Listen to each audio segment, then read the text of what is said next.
much, Mr. Babin. Yes, ma'am. Thank you very much, Madam Chair. And thank you, Dr. Drogemeyer. You mentioned briefly the need and importance of rural broadband. And as a representative of a rural district, I would agree wholeheartedly. I want to thank the President and the administration for their commitment to connecting the entire country to, including our rural communities, to the broadband in that issue. Could you elaborate on where we currently stand on this and the progress that we're making in terms of getting rural? I represent 9 counties. Right. Part of it that's in Houston, certainly no problem there, but the upper deep, what we call Deep East Texas, we're way behind, and it's something that really means a lot to me. If you could elaborate on that. Yes, sir, absolutely. Thank you for that good question. A couple of dimensions to the answer. From an OSTP perspective, we co-chair the American Broadband Initiative on behalf of the White House. Also, we're part of the Rural Prosperity Task Force, and so being from Oklahoma, I definitely resonate with your question.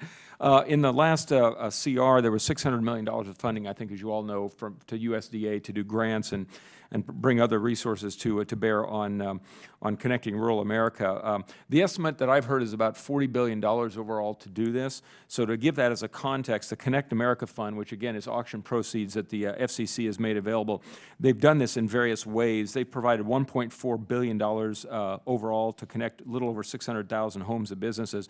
But the biggie right now is the Rural Digital Opportunity Fund. Again, the FCC provided $20 billion over 10 years. So that kind of gets us halfway to this, to the completion.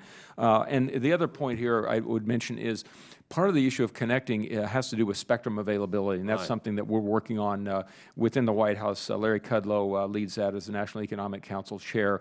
Very important issue, and the ranking member mentioned that with regards to whether, we look at, who's using the spectrum, can it be shared, can it be vacated, all those kinds of important issues. So that's part of the issue of making sure that it's available to rural broadband, and also making the business case that deploying in those areas where the populations are not as dense is still a very important one, because of farming and rural communities are just a tremendous part of our economy and very important part of America. So we're making that case. I think the President is very, very strongly committed to that. Would you agree to work with me and my staff and give us some maybe some pointers that you bet some things that we might be able to do? I would appreciate. Yes, sir. We can dive deeply into that. You bet. Great. And the next question: China's investment in development and not on basic research implies that they're building their technological success on the basic research developed in the United States and other countries. We've even seen the infiltration of Chinese influence in our university systems on several different occasions at our top institutions here in just the last few weeks. We had a chemist that was arrested. How do we ensure that foreign nationals from China coming to study at our universities do not undermine our open system of research? And how seriously do you believe the university leaders are taking this threat? That's a very, very good question. First of all, I would say from the data that we have, China is really investing more in the applied and I'm talking about the Chinese government, let me be clear, investing more in the applied and the sort of the experimental development, the practical applied end, whereas we tend to invest federal government resources, I think very appropriately so, in the early stage research. So where is their basic research coming from? The question is a little bit obvious there. They do invest in basic research.